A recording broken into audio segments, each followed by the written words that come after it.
The morning Cornelius Sullivan rode away from Calico Creek for the fourth and final time, the sky above the Texas Panhandle burned the particular shade of orange that makes a man feel like the whole world is watching him make the biggest mistake of his life.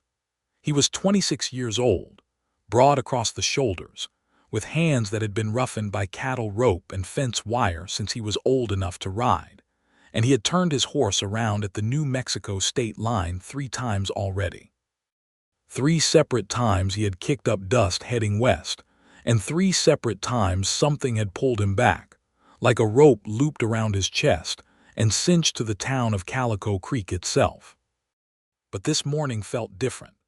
This morning he had her last letter folded against his heart, tucked into the breast pocket of his worn canvas shirt, and he told himself that whatever fear had been pulling him back all those other times could go straight to the devil. It had all started 8 months earlier, in the spring of 1882, when a woman named Emma Wainwright had arrived in Calico Creek on the afternoon stage from Santa Fe. Cornelius had not been the kind of man who paid much attention to stage arrivals. He was, by most accounts in Calico Creek, a capable and quietly respected cattle hand who worked the Sullivan family spread just east of town, a modest operation of 300 head that he had inherited from his father 2 years prior, after a bout of pneumonia had taken the older man in the winter of 1880. He kept to himself mostly, took his supper at the Dusty Bell Saloon 3 nights a week, because Mrs. Haverson made a beef stew that could make a man forget his troubles, and spent his Sunday mornings riding the fence line of his property in the contemplative silence that had become his closest companion since his father passed. The day Emma Wainwright arrived, Cornelius happened to be standing outside Tanner's General Store loading salt blocks into the back of his wagon when the Butterfield stage rolled to a stop in a cloud of red dust at the center of Calico Creek's single main street. He noticed her the way you notice a hawk cutting across a plain sky, not because you were looking for it, but because something in you recognizes it as something worth seeing. She stepped down from the coach in a practical dark blue dress that had seen better days, a traveling coat over her arm despite the April warmth, and a leather satchel that she carried herself without waiting for the driver to assist. She was 23 years old, though Cornelius did not know that then. He knew nothing about her except what his eyes told him in that first unguarded moment, which was that she moved through the world with the particular kind of quiet determination that people develop when they have had to depend entirely on themselves for longer than is entirely fair. She stood in the street and looked at Calico Creek the way a person looks at something they have been told about and are now measuring against their expectations, and the expression on her face suggested the town was coming out approximately even. Cornelius loaded his last salt block and told himself he was not staring. He was absolutely staring. He found out her name that same evening at the Dusty Bell, where the news of any newcomer spread the way water spreads across flat ground, quickly and covering everything. She had taken a position as the new schoolteacher, filling the vacancy left by old Mr. Pringle, who had retired in February and moved to live with his daughter in Abilene. She had come from Santa Fe originally, though before that she had been in Tucson, and before that somewhere in Missouri, and she had a teaching certificate from a normal school back east that she had earned by working 2 jobs simultaneously for 3 years. She had no family in Texas. She had no family anywhere that anyone knew of. Cornelius heard all of this while nursing a glass of whiskey at the bar, and he filed each piece of information away with a careful, deliberate attention that he did not entirely admit to himself was anything more than natural curiosity about a new resident in a small town. The schoolhouse in Calico Creek was a single room on the north end of the main street, whitewashed on the outside with a bell above the door that worked on most days. The teacher's small living quarters were attached to the back, a room barely large enough for a bed, a washstand, and a writing desk, with a window that faced the open plains to the north. Emma Wainwright moved into those quarters with her satchel and 2 additional trunks that arrived on the following week's stage, and she had the schoolroom reorganized and ready for the children of Calico Creek within 4 days of her arrival. Cornelius did not speak to her directly for nearly 3 weeks after she came to town. This was not for lack of opportunity. Calico Creek had perhaps 240 permanent residents, which meant that a person could not buy flour at Tanner's store or post a letter at the small office above the livery stable without encountering half the population. He saw her at the store. He saw her on the street. He tipped his hat as any decent man would, and she nodded in acknowledgement as any self-possessed woman would, and they exchanged the kind of careful civility that passes between strangers in a small place who have not yet found their way to actual acquaintance. What finally broke the distance between them was a horse, not his horse. Her horse, or rather, the horse that belonged to the town and that she had borrowed from Bill Reardon at the livery, in order to ride out to the Farwell homestead 2 miles east of town, where 3 children of the Farwell family were enrolled in her school. One of those children, the eldest boy named Thomas, had missed 4 consecutive days, and Emma Wainwright was not the kind of teacher who allowed 4 consecutive absences without going to find out why. Cornelius was mending fence on the south pasture when he heard the horse coming at an ungainly trot, and looked up to see the schoolteacher approaching on old Reardon's gray mare, sitting with the careful, upright posture of someone who had learned to ride from a textbook rather than a childhood in the saddle. The mare was not lame, but she was favoring her left front foot slightly, and Cornelius could see it clearly from 40 yards away. He raised his hand and she slowed to a stop, regarding him with those steady brown eyes that he would later come to think of as the most honest eyes he had ever looked into, because Emma Wainwright's eyes told you exactly what she was thinking whether she intended them to or not. "She is favoring that left front," he said, nodding toward the mare's foot. "You will want to check the shoe before you go much further." Emma looked down at the horse as though she could solve the problem by examining it hard enough, and then back at him. "I did not notice," she said. "I am on my way to the Farwell place." "I know where the Farwell place is," he said, setting down his fencing pliers and walking toward her. "I am Cornelius Sullivan. My family's spread is just down the road." "Emma Wainwright," she said, "the schoolteacher." "I know who you are," he said, and then realized how that sounded and felt the heat come up in his face in a way that he had not experienced since he was roughly 17 years old. "The whole town knows who you are. It is a small town." The corner of her mouth moved in a way that was almost a smile. "So I have gathered," she said. He checked the mare's hoof and found what he had suspected, a small stone lodged against the frog of the foot, uncomfortable but causing no damage. He worked it free with his knife, ran his thumb around the shoe to check it was still seated properly, and set the foot down. "That should do it," he said. "Thank you," she said, and she meant it in that straightforward way she had, without performance or excessive warmth, simply direct and genuine. He watched her ride on toward the Farwell place, and stood there in the afternoon sun for a moment longer than was entirely necessary, before he picked up his fencing pliers and went back to work. After that they found their way to conversation more naturally. Small exchanges at first. A comment about the weather, which was a legitimate topic in the Texas Panhandle in spring, because the weather was genuinely trying to kill you on a regular basis. A remark about the price of goods at Tanner's store, which had gone up again, and which everyone in town felt personally. A brief discussion one evening outside the general store about whether the new windmill that the town council had approved for the central well was a worthwhile expense, during which he discovered that Emma Wainwright had opinions about practical matters, and was not shy about expressing them clearly and without apology. He liked that about her. He liked a great number of things about her, which he catalogued with a private thoroughness that would have embarrassed him had anyone known about it. He liked the way she listened when someone was talking to her, with her full attention, and without the distracted half-presence that most people offered.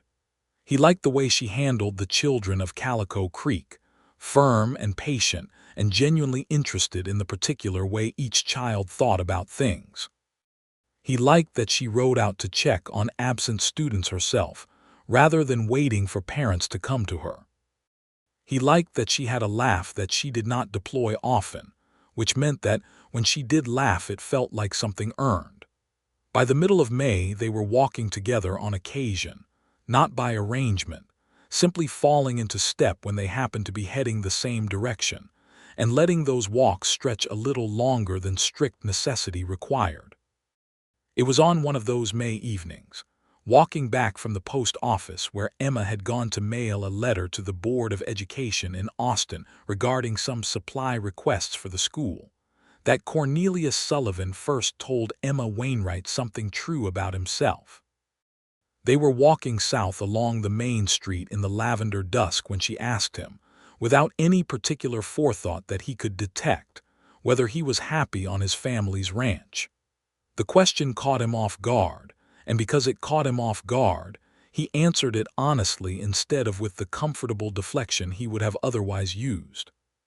He said that he loved the land and he was good at the work, but that sometimes the silence of it pressed on him in a way that was hard to explain to people who had not spent a lot of time alone with nothing but cattle and sky. Emma was quiet for a moment. Then she said that she understood the particular weight of that kind of silence, that she had been alone in one way or another for most of her adult life, and that there was a difference between the silence that restored you and the silence that simply accumulated. He looked at her in the fading light and said, "Which kind is yours?" She looked back at him and said, "Both, depending on the day." He nodded, and they walked on, and something between them settled into a deeper register after that, the way a chord resolves into something that you feel in your chest. Through the summer he began finding reasons to be in town more frequently, which he justified to himself as legitimate errands and which his ranch hand, a cheerful and perceptive Mexican man named Rodrigo Villa, greeted with a barely concealed amusement that Cornelius chose to ignore. Rodrigo had been working for the Sullivan spread for 5 years and knew Cornelius well enough to see through the elaborate fiction of increased errands, but he was wise enough to say nothing directly, only to volunteer for every task that would have otherwise kept Cornelius on the property. By June, Cornelius and Emma had fallen into a comfortable pattern. Sunday afternoons, when the school was closed and the ranch work was manageable, he would ride into town and they would take a walk out to the ridge east of town that gave a view across the flat golden expanse of the Panhandle Plains all the way to the horizon, which on clear days seemed to extend to the edge of the world itself.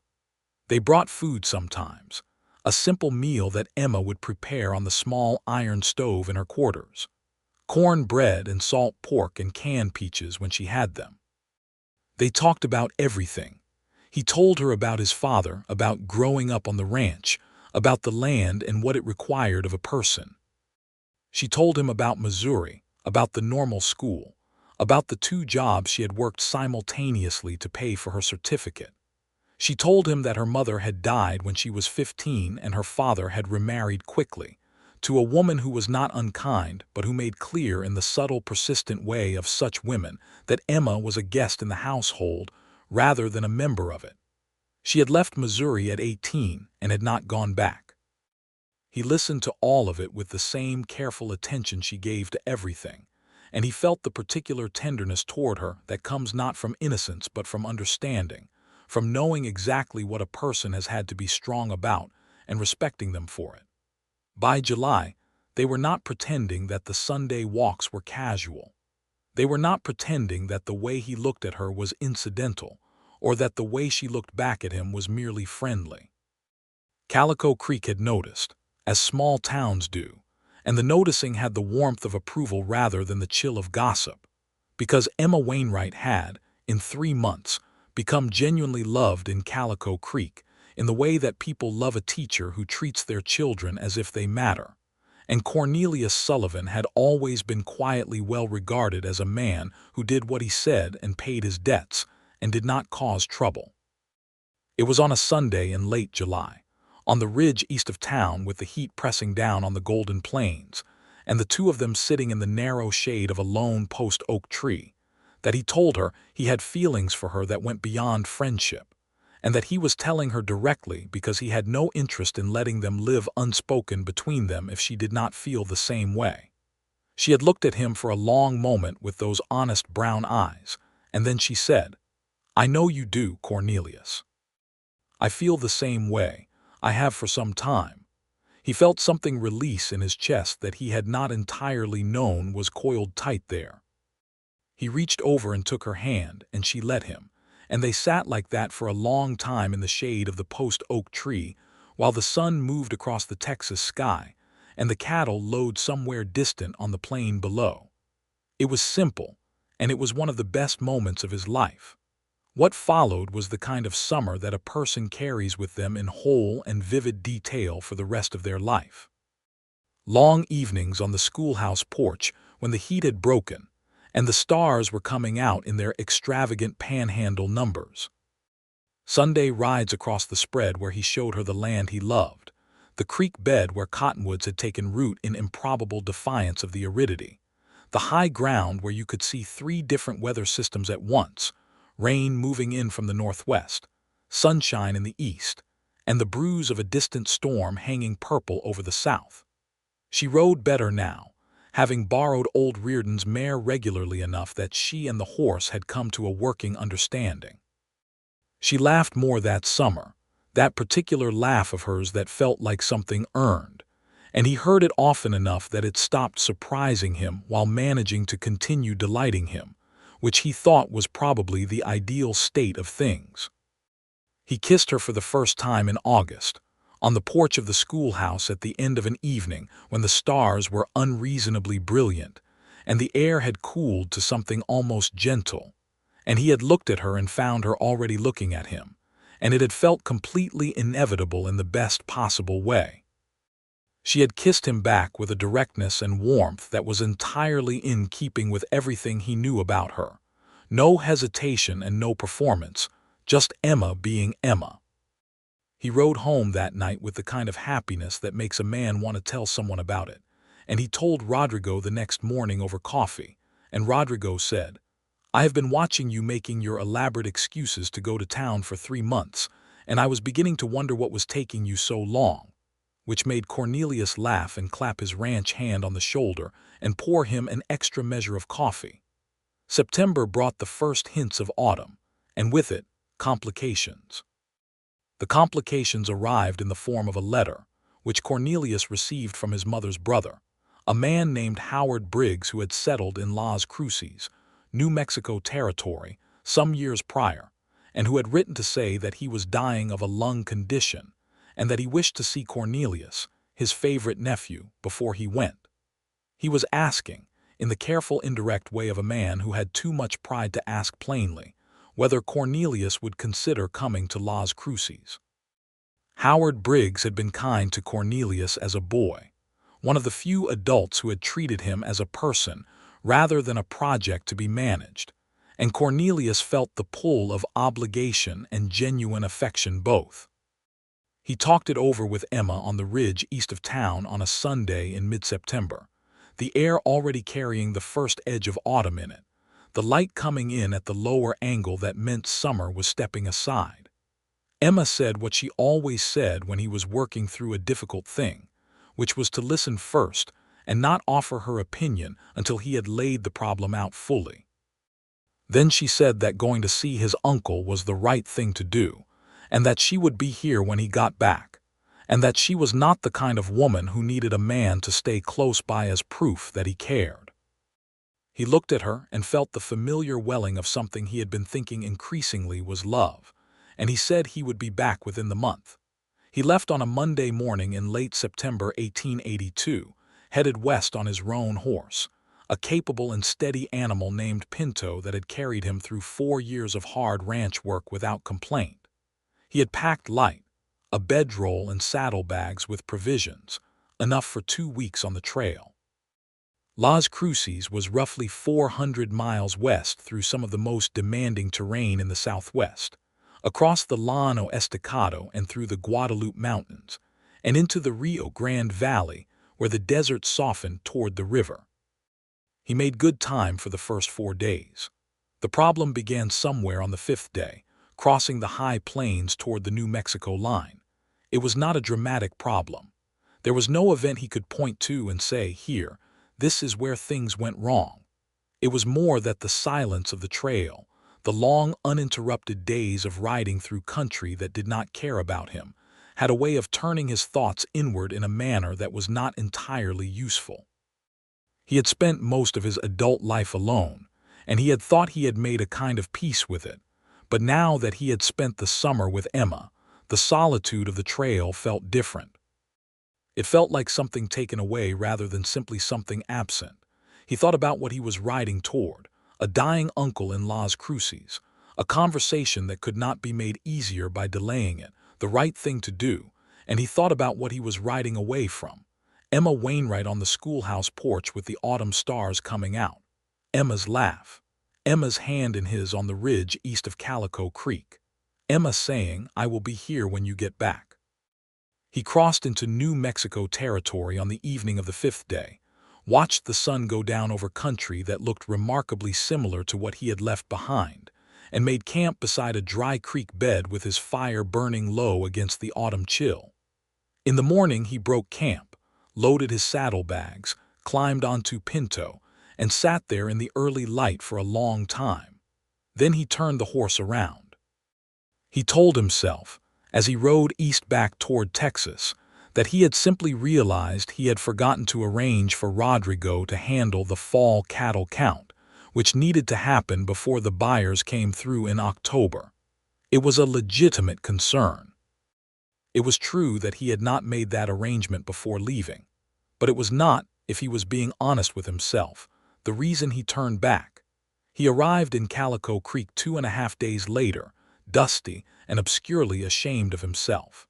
He told Rodrigo about the cattle count, which Rodrigo handled with immediate and efficient competence, and he went to see Emma, who was in the schoolroom after hours marking the children's writing exercises when he arrived at the schoolhouse door. She looked up from her papers and studied him for a moment with those perceptive eyes. She said, "You came back." "I forgot to arrange the cattle count for October," he said. She regarded him with calm patience. She did not argue with this explanation.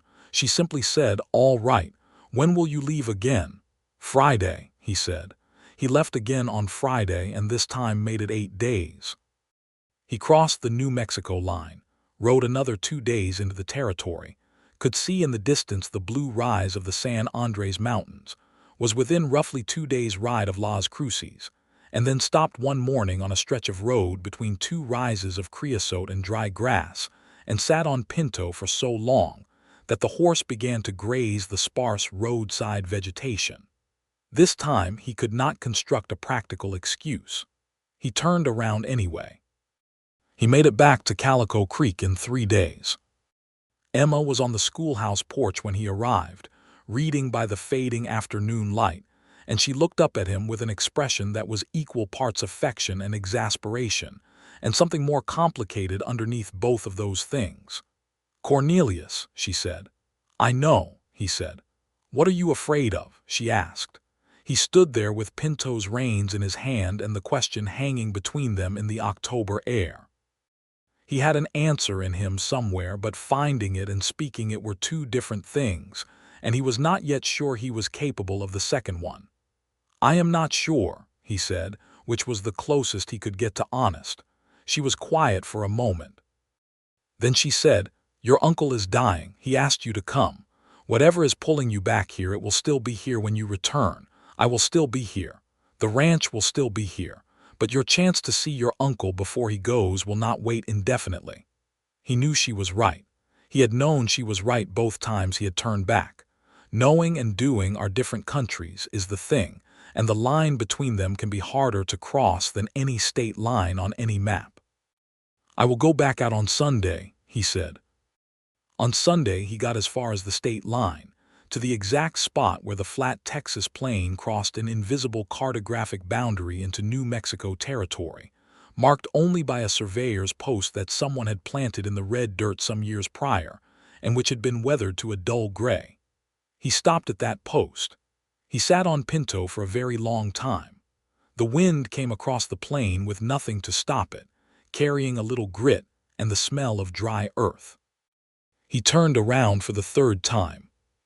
He rode back to Calico Creek in a state that could only be described as low, arriving after dark and going directly to the Dusty Bell, where he sat at the bar and had 2 whiskeys and stared at the wall behind the bottles and thought about what manner of coward he had become. Ed Haverson, who tended bar in his wife's establishment, was a quiet man who knew when to leave people to their thoughts. He refilled the glass without comment and went back to polishing the bar with the slow, careful motions of a man who has seen a great variety of human trouble and learned that most of it resolves itself eventually.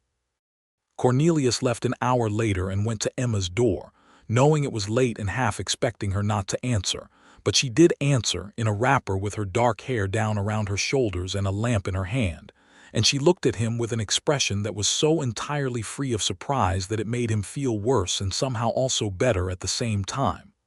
"The state line," he said. "Again," she said. It was not a question. "3 times now," he said. "I stood at the post and I turned around 3 times." She held the lamp up and looked at him for a long moment. "Come in," she said. "I will make coffee." He sat in the small room at the writing desk while she worked the small stove, and she brought him coffee in a tin cup and sat on the edge of the bed across from him and said, "Tell me what is happening inside you when you get there." So he tried. He told her that it was not a fear of the journey or of the country. He had covered harder ground than that in his life. It was not concern about his uncle, or not entirely. It was something about moving, about the direction of it, about riding west and leaving behind the thing that had come to matter most to him, and having no certainty that it would remain as he left it while he was away. Emma listened to all of this with her whole attention. Then she set her coffee cup down and said, in that direct and honest way that was so entirely characteristic of her, "Cornelius, do you love me?" The word arrived in the room with the weight of something that had been gathering for months. He looked at her across the small space of that room, in the lamplight, with her hair down and her eyes steady on his, and he said, "Yes, I do." She said, "Then let me tell you something clearly so you can take it with you and not spend the whole ride wondering. I love you too. I have known it for most of this summer. And you are going to go to your uncle because it is the right thing to do and because you will not forgive yourself if you do not. And when you come back I will be exactly here, and we are going to figure out the rest of our lives together. That is not a guess. That is a fact. Do you hear me?" He heard her. He heard every word of it, and he felt each one settle into him like water into dry ground, finding every crack and filling it. "Yes," he said. "Good," she said. "Now drink your coffee and go get some sleep, and in the morning you are getting back on that horse." He did sleep, and in the morning he got back on the horse. The 4th morning he left Calico Creek. Something was different. He could feel it from the first mile, a quality to the ride that had not been there the previous 3 times. He was carrying those words with him, her voice saying them, the complete and uncomplicated certainty in her face. He was not riding away from something. He was riding towards something and leaving something behind temporarily, which is an entirely different motion even when the road looks identical. He crossed into New Mexico territory on the 5th day and did not stop at the surveyor's post. He rode past it without slowing, watching it pass on his left, and he felt a small interior shift that was something like relief and something like resolution, and he kept riding. The Guadalupe Mountains were as difficult as he remembered from the one crossing he had made in his early 20s, a landscape so stark and magnificent that it seemed designed to make a person feel the smallness of individual human concern against geological time. He rode through the mountain pass in 2 days, camping in the high country, where the altitude brought the temperature down sharply at night, and the sky was so dense with stars that it seemed almost solid. On the far side of the mountains, the desert opened up toward the Rio Grande Valley, and the landscape changed from the raw bone of the Guadalupes to a gentler aridity, sandy soil with more color to it. The first signs of the cottonwoods that lined the river valley already visible in the distance as a green smear against the tan. He reached Las Cruces on the 14th day, riding in from the east along the road that followed the Rio Grande north, with the Organ Mountains rising to the east in their improbable jagged silhouette.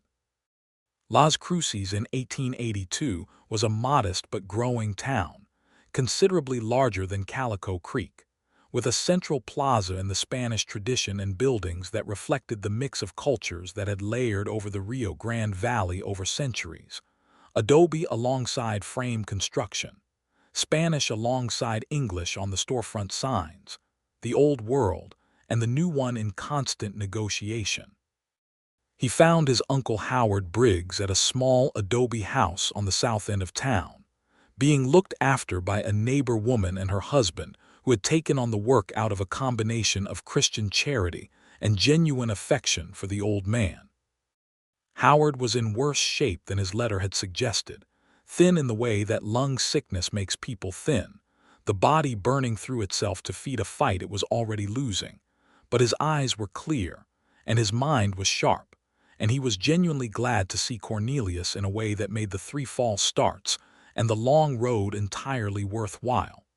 They had 12 days together. They talked more in those 12 days than Cornelius could remember talking to the man in all the years before combined. Howard told him stories about Cornelius's mother, his sister who had died when Cornelius was 11, stories he had never heard, and that gave him back a piece of his history he had not known was missing. He told him about his own life in New Mexico territory, the early days when it was still wild country in ways that made the current wildness seem tame, the building of something from very little, the choices he had made, and the ones he wished he had made differently. He asked Cornelius about the ranch and about Calico Creek, and eventually, with the directness of a dying man who has no time left for indirection, he asked about the woman. Cornelius told him about Emma. He had not planned to speak about her at length, but the words came out of him with the ease of things that have been held too long in one place, and he found himself telling his dying uncle about the ridge east of town and the post-oak tree and the August evening on the schoolhouse porch, and Howard Briggs listened with an expression of such warm, tired pleasure that it put an ache in Cornelius's chest. Howard said, "Marry her, boy. Do not be the kind of fool who spends a decade figuring out what he already knows." Cornelius said, "I know," Howard said, "then act like it." He left Las Cruces on a morning in early November, having sat with his uncle through the worst of a bad night 2 days prior, and having said the things that needed saying, and having been told the things that needed to be heard. Howard Briggs was not dead when Cornelius left, but they both knew he was near enough that the leaving was goodbye, and they held on to each other for a moment in the doorway of the adobe house, with the Rio Grande cottonwoods gold in the autumn light, and the Organ Mountains cutting their angular profile against a blue sky. Howard died 3 weeks later, as Cornelius learned from a letter that reached Calico Creek in December. He was at peace with having gone and having said goodbye. He was grateful that the 4th departure had held. The road home took him 12 days, riding a little harder than he had ridden out. The weather turned in the Guadalupes and he spent 2 days pinned down in a sheltered canyon while a November storm moved through, snow on the high ground and hard cold rain below, and he was grateful for his bedroll and his fire and for Pinto's stoic endurance. On the far side of the mountains, the weather broke and the last 100 miles back across the Texas Panhandle were cold but clear, the plains golden and frost-rimed under a hard blue sky, and he rode the last 2 days with something building in him that he finally recognized as an urgency he had no intention of continuing to resist. He arrived in Calico Creek on a Thursday afternoon in mid-November 1882, riding in from the west with the low autumn sun behind him, and he went directly to the schoolhouse. Emma was just letting the children out for the day, standing in the doorway as they streamed past her in the way of children released from confinement, loud and physical and full of the energy they had been saving all day. She saw him over the heads of the children, and her expression went through several things rapidly: relief and gladness and something else that he thought might be the same urgency he was feeling. And she said something to the last departing child and came across the schoolyard to him. He was still on Pinto. He had not even dismounted. She came to stand beside the horse and looked up at him with those honest brown eyes and said, "You kept going." "I kept going," he said. "How was he?" she asked, because she knew what the trip had been for. "He was glad I came," Cornelius said. "He died 3 weeks later. I got a letter." "I am sorry," she said, and she meant it fully. He swung down from the saddle and stood in front of her close enough that she had to tilt her chin up slightly to look at him, and he said, "I have something I want to ask you." She held still, watching him. "I talked to my uncle about a lot of things," he said. "He told me not to be the kind of fool who spends a decade figuring out what he already knows. And I know what I know, Emma. I know it as well as I know this land and this sky." She was very still, and the November light was going golden and low around them both, and the sound of the children's laughter was fading down the street. "I love you," he said. "I want you to be my wife. I want us to build a life on the Sullivan spread together, if that is something you are willing to do. I know the schoolhouse is your work and your life too, and I am not asking you to give that up. I am asking you to add me to it if you will have me." Emma looked at him for a long moment in which the whole Panhandle plain seemed to hold itself quiet. Then she said, "Cornelius Sullivan, I have been waiting for you to ask me that since approximately July." He laughed, a full genuine laugh that startled Pinto slightly, and then he took her hands in his dusty trail-worn ones, and she was laughing too, that particular laugh of hers that felt like something earned, and the November sun lay gold across Calico Creek and everything in it. They were married in the Calico Creek church on the 14th of December, 1882, in a ceremony performed by the Reverend Thomas Alcott that filled the small building with every soul in town who could stand upright.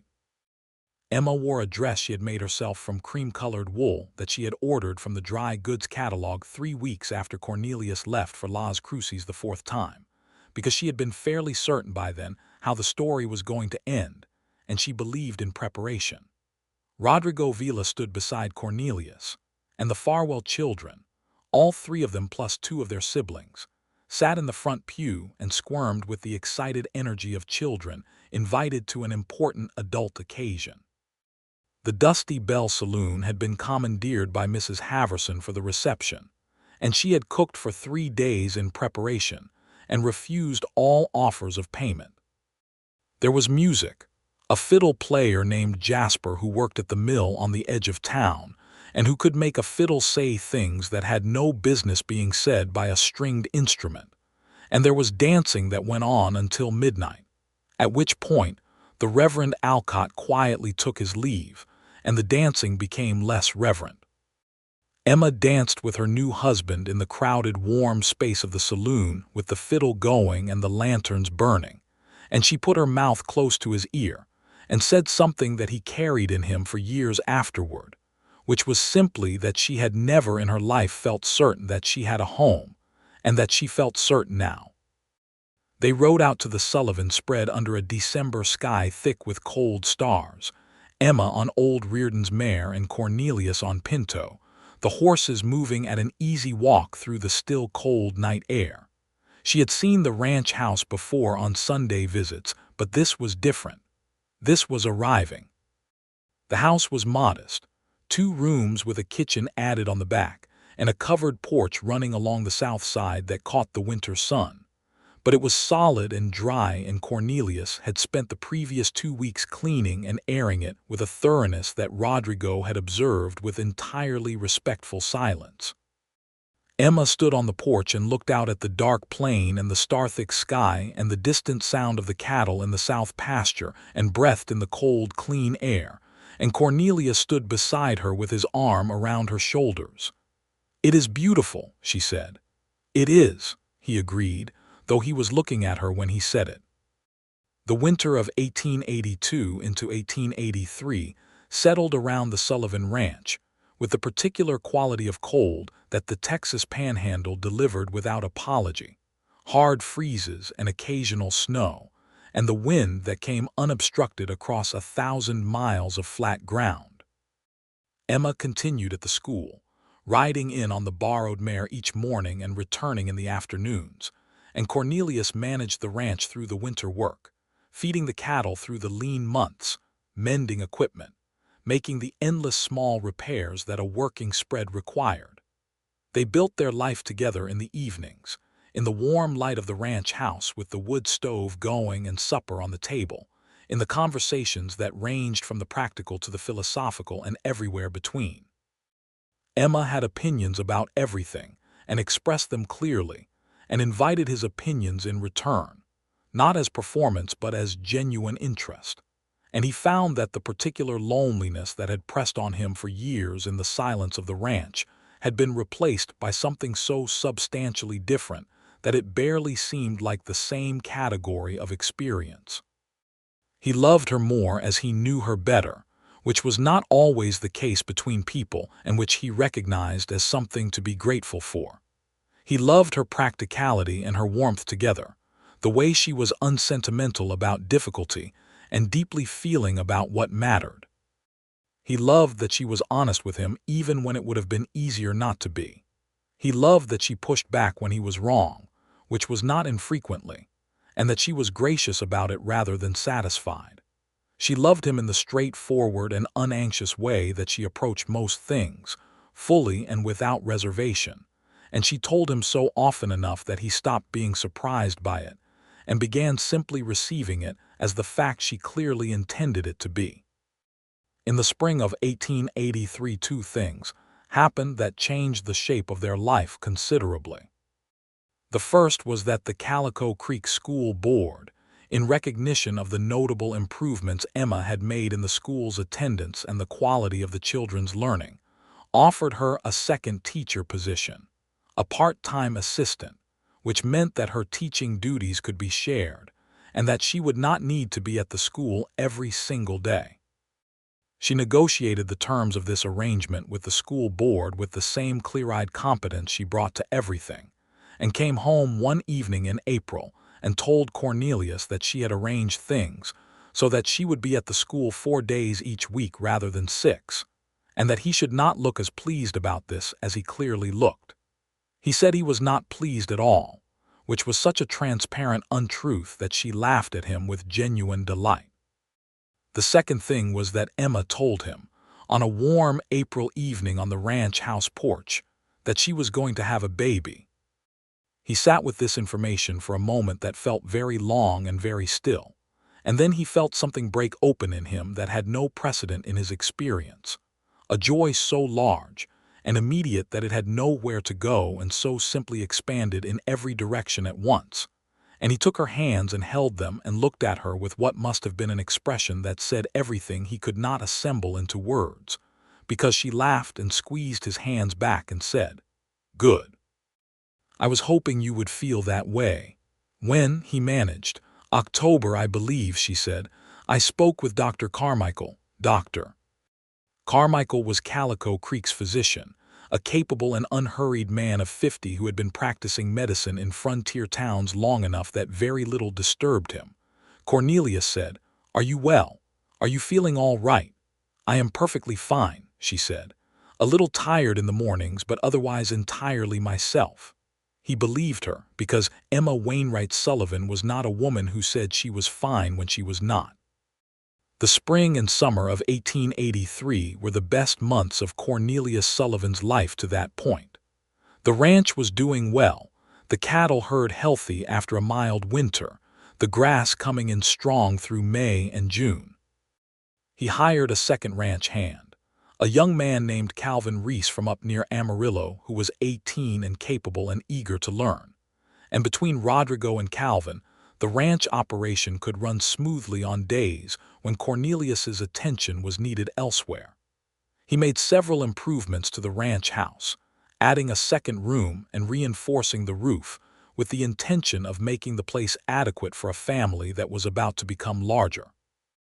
Emma taught her 4 days each week through the spring, and spent the rest of her time at the ranch with a productive energy that expressed itself in a garden she had started on the south side of the house, in a thorough reorganization of the kitchen that resulted in meals of a quality considerably higher than anything Cornelius had previously managed for himself, and in a correspondence with a bookshop in Austin from which packages arrived with irregular but welcome frequency.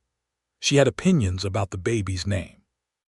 He had opinions too, and they discussed it at length and with great entertainment, running through lists of family names and dismissing most of them for reasons that ranged from the practical to the personal.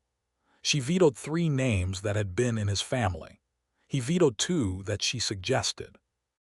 They arrived eventually, in late August, at the name Thomas, which was Emma's father's name, though she bore her father no particular sentiment, only a kind of neutral acknowledgment of his place in her history, and which had also been the name of Emma's first absent student at the Farwell place, the boy who had been the occasion of her first conversation with Cornelius.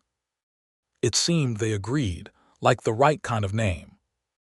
Thomas James Sullivan arrived on the 3rd day of October 1883, in the bed of the ranch house with Dr. Carmichael in attendance and Cornelius on the other side of the door, in a state of barely restrained anxiety that Dr. Carmichael later told him had been perfectly ordinary for a new father and also perfectly unnecessary, because Emma had gone through the whole business with the characteristic efficiency and determination that she brought to everything.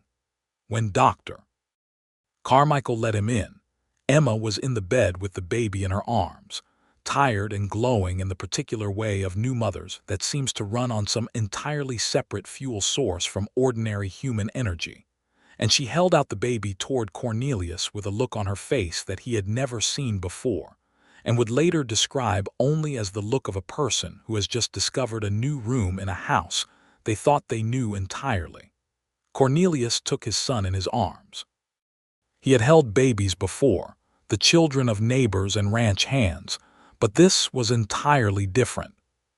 Thomas was red-faced and small and deeply serious-looking in the way of new babies, and he was the most extraordinary thing Cornelius Sullivan had ever seen in his 27 years of life in the Texas Panhandle.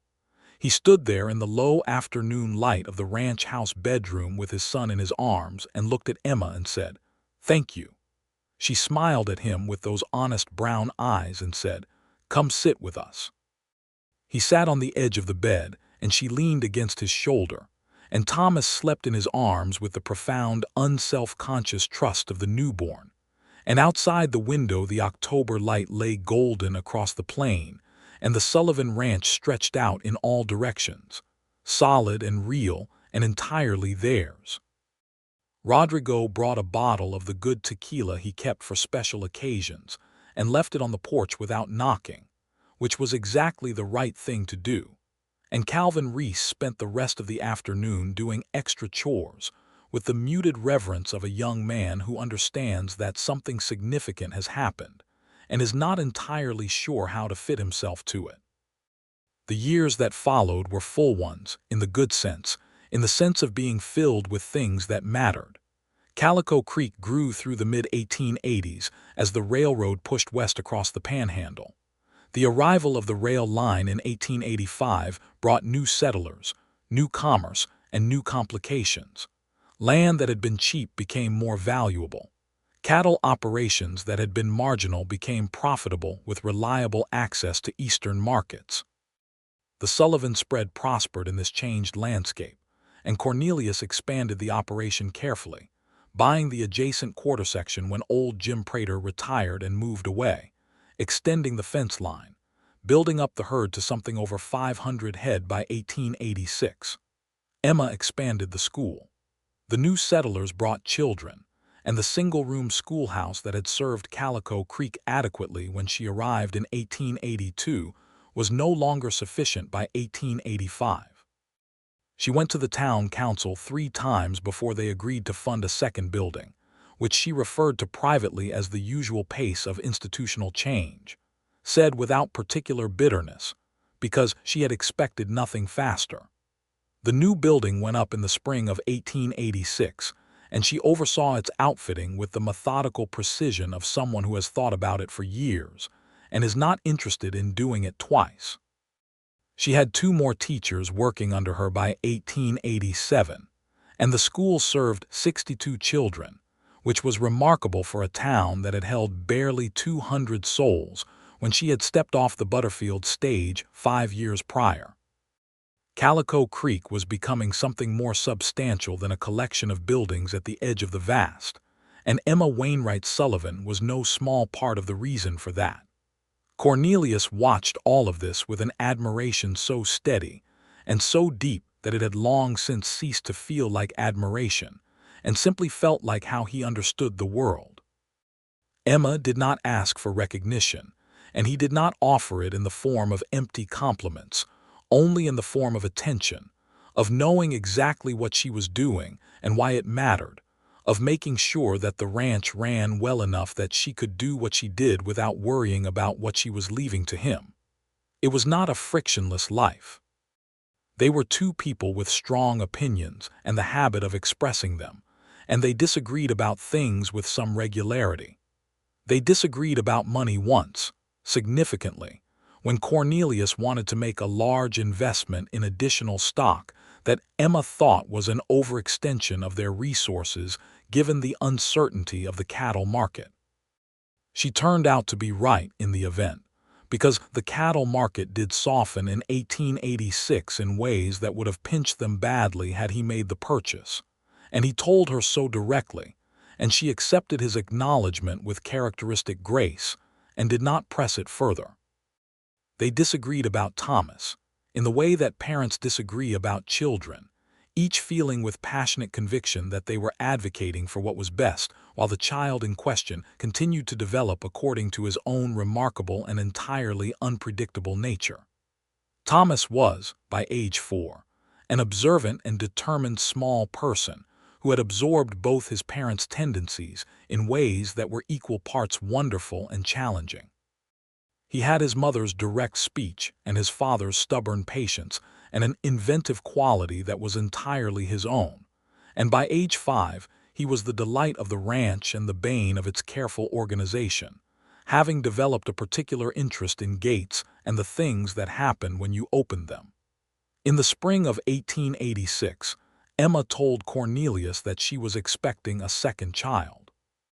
This news arrived with the same joy as the first, deepened and textured by the 3 years of parenthood that had preceded it, the knowledge of what this meant in practice as well as in the abstract, which was to say that it meant everything difficult and everything wonderful simultaneously.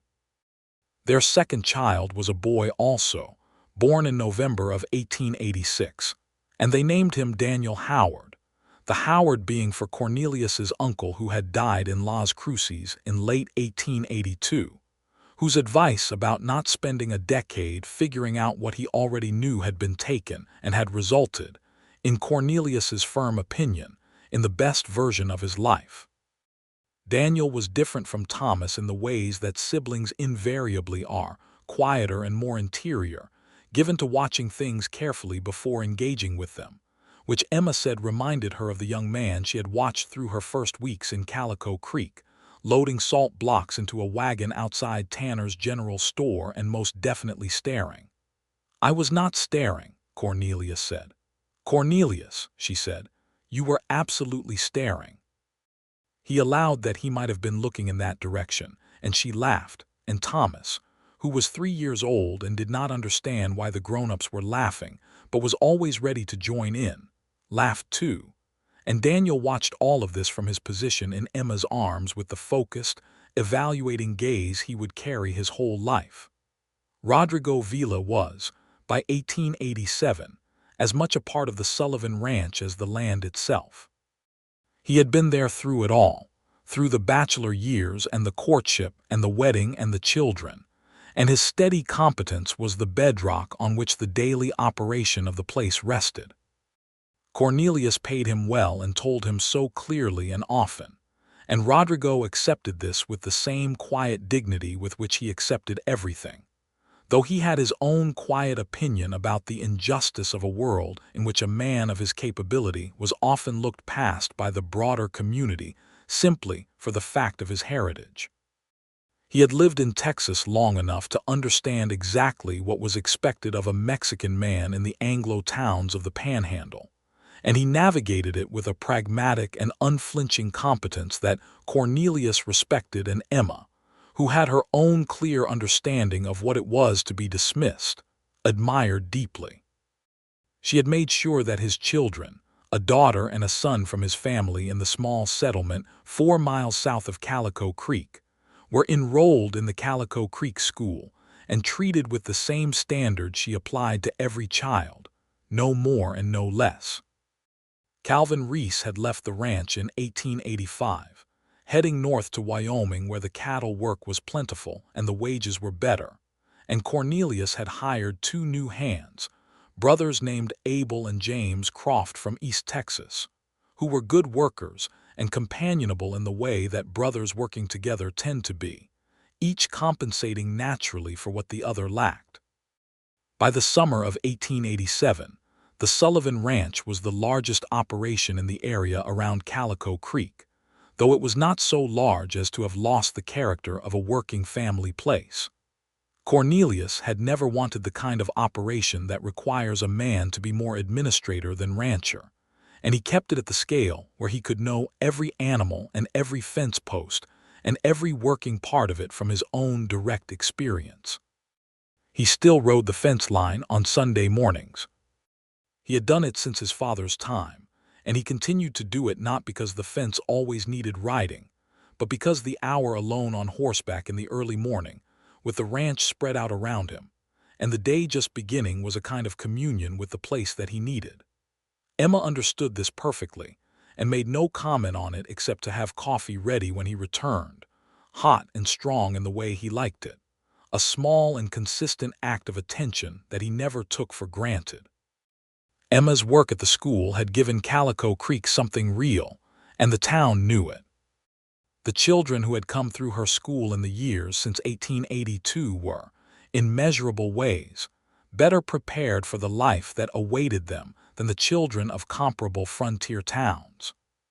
She had insisted on arithmetic and reading for both boys and girls with equal rigor, at a time when the utility of girls' education was still a matter of active debate in many communities, and she had conducted that insistence with a steady, uncombative firmness that made it difficult to argue against and even more difficult to circumvent. She had sent 3 students to secondary schools by 1887, 2 boys and a girl, each of them going on her specific recommendation, and supported by letters she had written with the careful rhetoric of a woman who had learned to make her case in the language of her audience. The girl was the daughter of a family named Alderson, who ran a dry goods operation on the south end of town. The daughter, whose name was Clara, was 17 in 1887, and the best student Emma had encountered in 5 years of teaching, with a mathematical ability that Emma recognized as exceptional and refused to allow to go unused. The Aldersons were not convinced initially that secondary school was appropriate for a girl, and Emma had the conversation with them 3 separate times before it was concluded to everyone's satisfaction, which was a coincidence of number that she mentioned to Cornelius one evening with a private amusement that he shared fully. In the early winter of 1887, Cornelius received a letter from a lawyer in Las Cruces regarding his uncle's estate. Howard Briggs had died with little enough in the way of assets, the adobe house, and a small account at the Territorial Bank, but he had left it all to Cornelius in a will that had taken the lawyer 5 years to properly execute through the New Mexico territorial court system. The amount was modest but not insignificant, and Cornelius used a portion of it to make the improvements to the ranch house that Emma had been patient about for 2 years, an extension that gave them a proper parlor and a second bedroom for the children, and a proper kitchen that Emma approached with a focused enthusiasm that suggested she had been designing it in her head for some time. He used another portion to establish a small fund at the county seat, in Cornelius's and Emma's names together, specifically for the support of promising students from Calico Creek who could not otherwise afford secondary schooling. This had been Emma's idea, proposed one evening at supper with the matter-of-fact directness of someone who has been thinking about a thing and has simply been waiting for the right occasion, and Cornelius had said yes before she finished the sentence.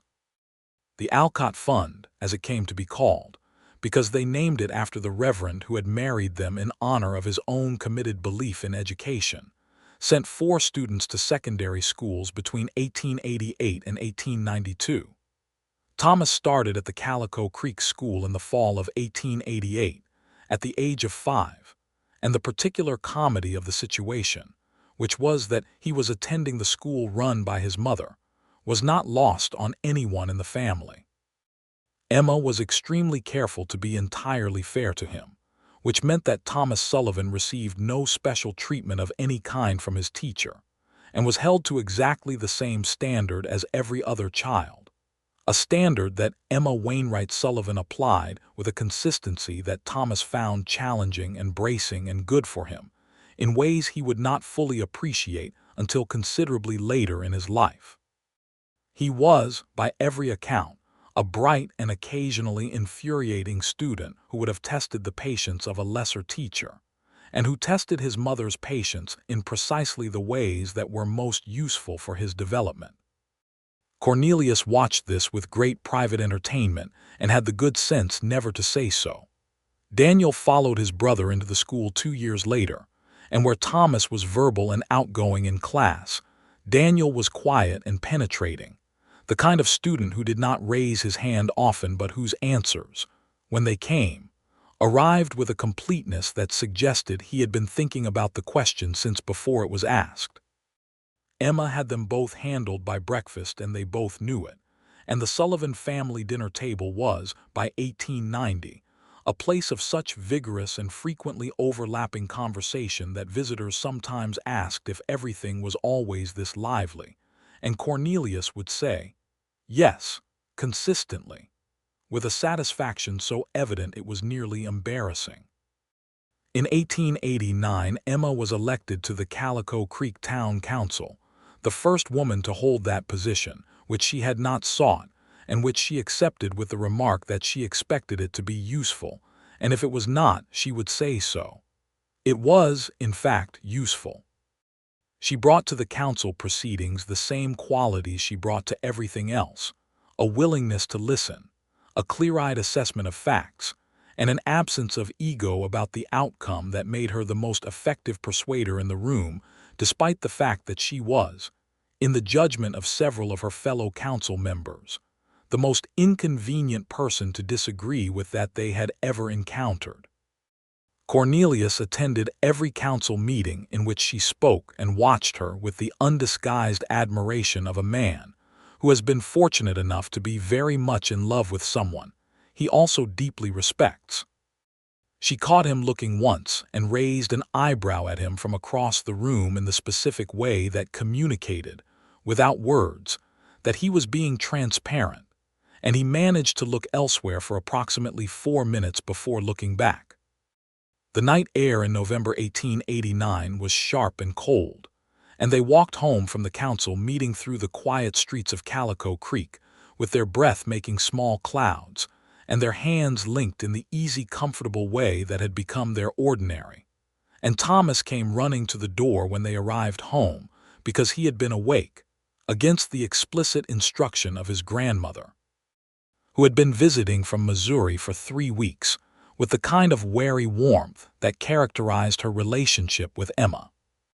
Thomas had been awake because he had been listening through the window of his room to the coyotes, and had wanted to know if they sounded closer than usual, and Cornelius stood at the open door in the cold night air and listened for a moment, and said they sounded about the usual distance, and Thomas went back to bed satisfied. And Cornelius shut the door against the cold, and found Emma watching him from the kitchen doorway with an expression of such uncomplicated love that he held it in him afterward like a lit lantern. By 1890, the children of Calico Creek who had grown up under Emma's teaching were starting to grow up in the larger sense, leaving for secondary schools, taking up trades, marrying and building their own households within the community, or moving on to larger towns as the frontier continued to settle and fill in around them. Calico Creek itself had grown to something over 600 souls, with 2 new streets of houses, a second general store, a hardware establishment, a small newspaper that printed a weekly sheet of local and territorial news, and a church that had outgrown its original building and was being enlarged on the original site. The wild quality of the territory had not vanished entirely. There were still disputes over land and water rights that required resolution, and the resolution was not always peaceful. There were still men who carried their grievances on their hips in the literal sense, and the sheriff, a steady man named Frank McCallan who had held the position since 1883, had his hands full on occasion with the kind of trouble that the settling frontier generated as its older forms of rough self-governance collided with the more formal structures of law and territory administration.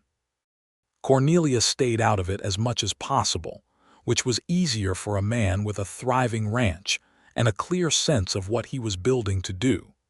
He kept his own counsel, maintained good relations with his neighbors regardless of their origins, and had the reputation of a man who was fair and did not pick fights, but was not afraid of one if it came to him. He served on a jury once, in 1889, in a water rights case that took 3 days to hear and 2 hours to resolve, and Emma quizzed him about every detail on the evenings of each day and had, he was fairly certain, formed a firmer opinion about the legal merit of each side's arguments than the presiding judge had. In 1891, Emma was 32 and Cornelius was 35, and they had been married for 9 years, and Thomas was 7 and Daniel was 4, and the Sullivan Ranch was running well and the school was running well, and the life they had built together was rich and full in all the ways that mattered. This was also the year that Emma told him, on a spring evening on the new porch of the expanded ranch house, with the sunset going extravagant and pink over the western plain, that they were expecting a 3rd child. He said the same thing he always said, which was to ask if she was feeling all right, and she said the same thing she always said, which was that she was perfectly fine, and then she said, "I was thinking if it is a girl, perhaps we might call her Margaret." He considered this. "For anyone in particular, for no one in particular," she said. "I have simply always liked the name. It is solid, a solid name for a person who will have to make her way in this world." He thought about this. "Margaret Sullivan," he said. "Yes, all right. You agree that easily," she said, surprised, since their naming negotiations historically required considerably more rounds. "I trust your judgment about solid names," he said. "You have given me Thomas and Daniel, and neither of them has suffered for it." She leaned against his shoulder in the way she had, comfortable and complete, and they watched the sunset finish its performance over the western plain. Margaret Catherine Sullivan arrived in October of 1891, in the same bed in the same ranch house as her brothers, with Dr. Carmichael once again in attendance, a man who was now 60 and who had told Cornelius on the porch, while they waited, that he had delivered approximately 120 babies in his 30 years on the frontier, and that each one of them was still a miracle to him, which Cornelius took as the honest statement of a long-experienced man, rather than the professional comfort of someone saying what was expected. Margaret was a long, red-faced, determined baby who arrived with an opinion about the proceedings that she expressed loudly and continuously for the first several hours of her life, and who settled, once fed and warm, into an expression of such profound satisfaction that Cornelius thought she looked exactly like her mother. He told Emma this. Emma looked at the baby and looked at Cornelius and said, "Yes, I think so too." Thomas, who was 7 and had been waiting with the solemn patience of an eldest child given a significant responsibility, was allowed in to see his sister and stood beside the bed with his hands clasped behind his back, looking at Margaret with the expression of someone performing a serious assessment. He said after a moment, "She is very small." "You were very small once," Emma said. Thomas considered this with visible skepticism, but chose not to argue the point. Daniel, at 4, was less philosophical about it. He climbed onto the bed beside his mother and looked at the baby with an expression of uncomplicated curiosity and said, "Can she talk?" "Not yet," Emma said. "It takes a while." "How long?" Daniel said. "Approximately a year," Emma said. Daniel considered this timeline. "That is a long time," he said. "You are quite right," Emma said.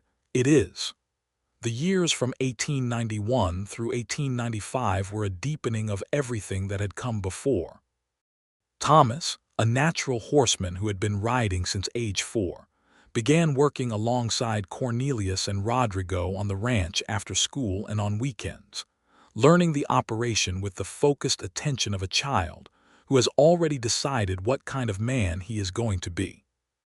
Daniel was reading everything Emma could find for him by age 6, and had started writing his own accounts of things he observed in the natural world around the ranch, small journals that Emma kept carefully, and that Cornelius read with a quiet pride he expressed by making sure Daniel always had good paper and ink.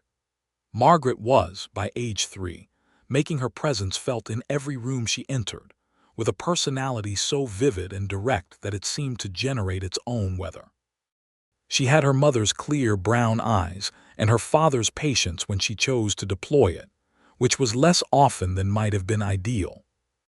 She adored Rodrigo, who told her stories in Spanish and taught her the names of things in 2 languages simultaneously, and she could identify the breeds of cattle on the Sullivan Ranch before she could reliably tie her own boots.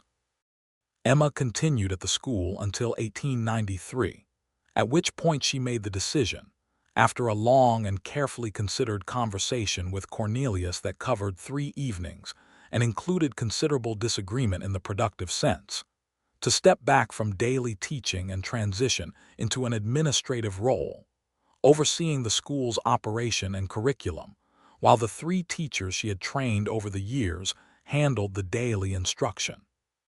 She was not entirely at peace with this decision for some months, because teaching was what she had come to Calico Creek to do and what she had built her professional identity around. But she came to see that building an institution that would outlast her daily presence in it was, in the final accounting, the more lasting contribution. She was 40 years old when Margaret started school, and she sat in the back of the schoolroom on the first day and watched her youngest child sit down at a desk and look around at the room with those clear, evaluating eyes, and felt something that she later described to Cornelius as simultaneously like completion and like beginning, which he thought was exactly right. He was 43 by then, still lean and hard from the ranch work, still riding the fence line on Sunday mornings, still making coffee in the kitchen in the pre-dawn dark before the household woke, which he had been doing for 12 years, and which he would go on doing for the rest of his life. His hair had silver at the temples, and his hands were as rough as they had ever been, and he was the most contented man in the Texas Panhandle, which he said so rarely, and meant so entirely that when he did say it, Emma looked at him with those honest brown eyes and said, "Good, me too." In the autumn of 1895, they rode out to the ridge east of Calico Creek on a Sunday afternoon, just the 2 of them, the children old enough now to be left with Rodrigo and his wife Maria, who had become, over the years, as close to family as any blood relative. The post oak tree was still there on the ridge, grown somewhat wider and more settled looking than it had been in the summer of 1882 when they had sat in its narrow shade, and he had taken her hand for the first time. They sat under it again, as they did every year on this particular Sunday in autumn, which was a ritual they had established in their first years of marriage without any formal announcement, simply a recognition that some places and some seasons deserved to be returned to. The plain spread out below them in the October gold, the Sullivan Ranch visible in the middle distance, the windmill they had put in the year before turning slowly in the light wind, the cattle visible as small dark shapes in the south pasture. Calico Creek was visible too, larger than it had been in 1882, its streets more defined and its buildings more numerous, the water tower they had built in 1893 rising above the roofline. "I have been thinking," Emma said, "about the letter." He knew which letter. The first letter she had sent him after he left for Las Cruces the last time. The letter she had written the night after he stood at her door and told her he had turned back at the state line 3 times. The letter she had sent ahead on the stage to meet him at the post office in a town called Bledsoe on the eastern edge of New Mexico territory. Time to arrive before he would have passed through if he had kept going the second time. The letter he had in fact never received because he had turned back twice more before he kept going, and which had waited at the Bledsoe post office for 4 months before being returned to Calico Creek. He had read it after they were married, the returned letter arriving in their first winter together, and it said things in Emma's plain, direct handwriting that he had memorized without trying to, because some things lodge themselves in you whether you are paying attention or not. "What about it?" he said. "I was thinking about the line where I said that I would be here," she said, "when you got back." "I remember it," he said. "I meant it when I wrote it," she said. "But I did not entirely know then what it would mean to mean it, what the actual weight of it would be." He looked at her. "And now I know the weight of it exactly," she said. 13 years of mornings and evenings and bad weather and good cattle seasons and difficult conversations, and the children being impossible and the children being extraordinary, and all the ordinary days that are not extraordinary in any single moment but that add up to something that I would not trade for any other life I can imagine. The October wind moved across the plain below them, turning the ranch windmill, bending the dry grass in slow waves. "Emma," he said. "Yes." "I am glad I kept going," he said, "the 4th time." She looked at him with those honest brown eyes that told you exactly what she was thinking, and what they told him was what they had been telling him for 13 years, which was everything, and which was entirely enough. "So am I," she said. "So am I." He took her hand the way he had taken it the first time, under this same tree in the same October like 13 years before, and she leaned her shoulder against his, and they sat together on the ridge east of Calico Creek, while the afternoon moved around them, and the ranch stretched out below in the golden autumn plain, and the sky above the Texas panhandle went on in all directions, endlessly, as if it had been holding its breath since the beginning of time, and had finally found something worth the wait. They rode home in the early evening, taking the long way around the south pasture, so that the last of the light was with them the whole way, and when they came up to the ranch house, the smell of supper was coming from the kitchen where Maria had been cooking, and Thomas was at the fence working with a young horse, and Daniel was sitting on the porch step with a notebook open across his knees, writing, and Margaret came running from the direction of the barn, where she had been helping Rodrigo with the evening feed. Her dark hair loose and her boots covered in something that was probably mud, and she ran toward her parents with the full-body enthusiasm of a 4-year-old who has decided the moment calls for running. Cornelius swung down from Pinto and caught her before she could bowl Emma's horse over, lifting her up onto his shoulder, where she immediately announced that she had learned the name of a new kind of beetle from Rodrigo, and that it was interesting, and that she had kept it in a jar to show them.